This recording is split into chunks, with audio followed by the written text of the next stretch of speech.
If you're here today, I think I can assume one or two things about you. See, the first is that you understand the importance of invested mentors and positive influences in the lives of students. I mean, you wouldn't be here if you didn't.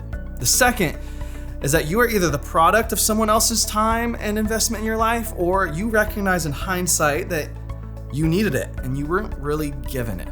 In either of those cases, whether you had it or didn't, you were impacted and affected because we all come with our unique experiences, and those experiences qualify us in different ways to make an impact in the lives of students.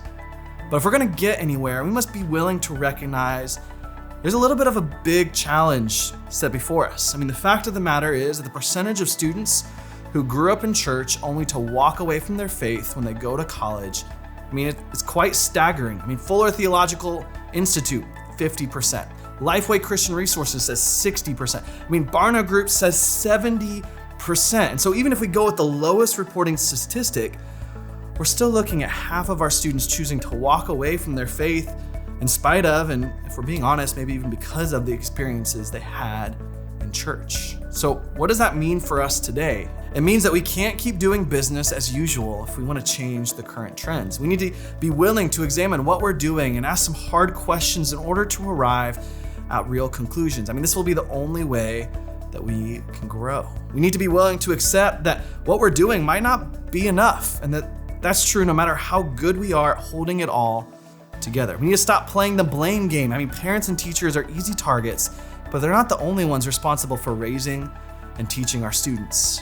And we need to be willing to create a different kind of experience so that students can grow a mobilized and enduring kind of faith. See, different can be scary, but it can also be good. Which brings us back to the point that I made at the very beginning, because some of you were changed because someone looked at you and thought you were worth his or her time and attention. And some of you know how much it took a toll on you that there wasn't someone in your life to fill that place. I mean, at the end of the day, it's not about the program. It's not about the numbers. It's about connection. The front lines are where life happens, and our students live on those front lines. And so if we want to make a difference in the lives of the next generation, the front lines are where we're called to go. So surely with such a big challenge as the one we're facing, it requires an equally big solution in order to reverse it, right?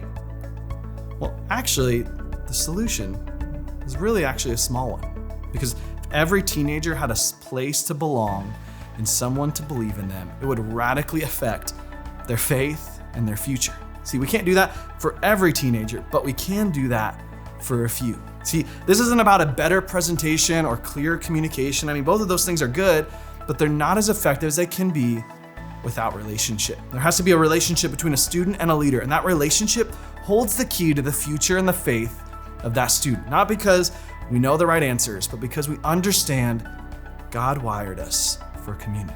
See, remember those statistics about students in college? If we're gonna change those numbers, we need to understand that it's not about doing ministry to the masses. It's about doing ministry to a handful of people. And this concept was actually illustrated by Jesus and his disciples, and we couldn't spell it out any more clearly than he did. See, what you do for a few will always have more potential than what you do for many. So you might be asking, what is a students group leader? See, a students group leader is someone who invests strategically in the lives of a few over time so you can help them build an authentic faith. The role is not that of a coach, a teacher, or a counselor. It's actually bits and pieces of all of those, and at the same time, it's not any of them. See, the art of being a students group leader is learning how to navigate all of those different roles and combining them into something unique. And it may take a little work, but the work is worth it because students are worth it. See, we want a generation to grow up holding on to a faith that is rooted in Scripture, that is mobilizing, that is enduring, that has been tested and tried, and has come out on the other side. See, we want students to learn how to place their trust in God, not only in a moment at students groups or on the last night of camp. We want that trust to be present every day. See, we want them to have a big faith, an authentic faith. And the only way you can cultivate authentic faith is through leading small with the help of these 5 core principles that will serve as guideposts along the way.